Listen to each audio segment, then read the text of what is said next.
So here you have CNN they don't know what to do. They keep catching the White House in lies. They keep catching Kellyanne Conway in ethics violations or in, some sort of a fraudulent statement or saying something about a Bowling Green massacre. Sean Spicer was out there 3 times saying we had an Atlanta massacre.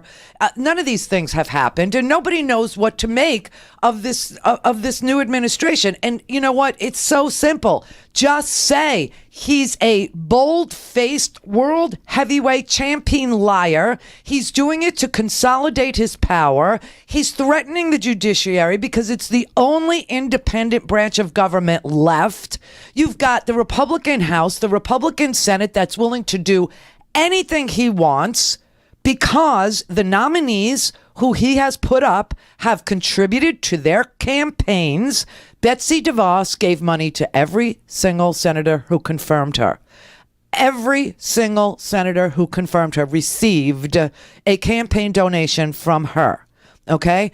And the idea that the government is that he's draining the swamp, he actually cut out the middleman who cleaned the swamp occasionally and brought in the people, the alligators themselves, brought in the snakes, brought in the cottonmouths, brought in the most poisonous, disgusting people. Pudzer is the next one, okay? We got Beauregard as our attorney general, which is just a frightening freaking thought. You combine that with the story that somebody brought my attention to yesterday.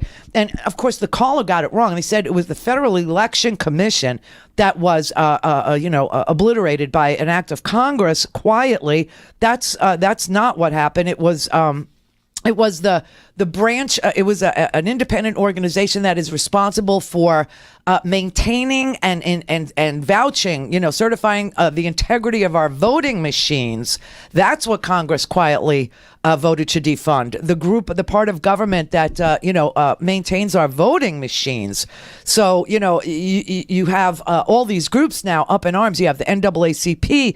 You have the Brennan Center for Justice. You have Public Citizen, Common Cause, the League of Women Voters, USPIRG, all signing letters saying, oh my God, people pay attention to what this man is doing to these, to the Election Assistance Commission. That's what it is that was defunded and gotten, they actually introduced something in Congress called the Election Assistance Commission Termination Act. It's H.R. 634 for anybody who wants to look it up. It abolishes, quote, the only federal agency charged with upgrading our voting systems, helping to protect our elections from hacking. The NYU School of Law's Brennan Center for Justice said that they are alarmed and shocked. And here you have the president out there screaming there was all this fraud. And in the middle of all this screaming about fraud, he actually says, let's do away with the one part of government that certifies that these voting machines are accurate and safe. It's unbelievable what happened, but Nicole Austin Hillary, who is at the Brennan Center for Justice at NYU, she signed a letter saying that there's going to be an impending crisis in voting technology that was identified by a bipartisan commission report in 2014, outlined in a subsequent Brennan Center report, and warns that the EAC, this little part of government that was just terminated, their existence is no longer, and expect the same thing to happen to things like EPA, Department of Education. Okay, they'll just disappear overnight. You won't even know, until it happens. But anyway, she said it's the only federal agency which has as its central mission the improvement of elections. Now, the report actually says among that report's key findings were that the vast majority of voting machines in use today are either perilously close to or exceed their expected lifespans, that policymakers have not been responsive to election officials' calls for new equipment, and that more problems may arise the longer we delay purchasing new equipment. Those problems include increased machine failure, security and reliability flaws.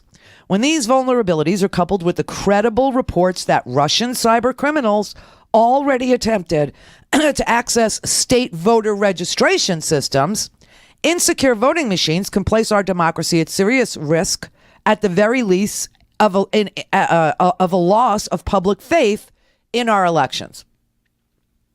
You think Beauregard cares about the integrity of our voting machines? Think he's going to do something about? I say no. And I say no Republican is interested in real votes. Okay, I really don't think so.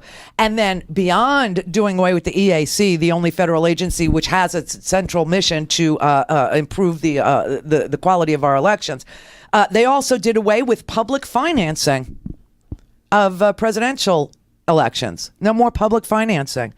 Weiser and Austin Hillary described the now threatened presidential public financing system as, quote, one of the few remaining tools to increase the voice of everyday Americans vis-a-vis the rising tide of special interest money that has flooded the political system since the Supreme Court's controversial decision in Citizens United. Eliminating the presidential public financing system will ensure that the presidency is in the hands of the nation's wealthiest individuals and special interest groups. Ari Berman, who is a lawyer and does legal reporting for MSNBC and also writes for The Nation, he said, quote, "It's particularly ironic that the Trump administration is preparing to launch a massive investigation into non-existent voter fraud based on a lie that millions voted illegally, while House Republicans are shutting down the agency that is supposed to make sure America's elections are secure. It's more proof of how the GOP's real agenda is to make it harder to vote." Yes, that's why Beauregard has been elevated to Attorney General. Because, with a name like that, he could have only been, a plantation owner or the Attorney General of the United States, who celebrated the gutting of the 1965 Voting Rights Act, something which people literally died for.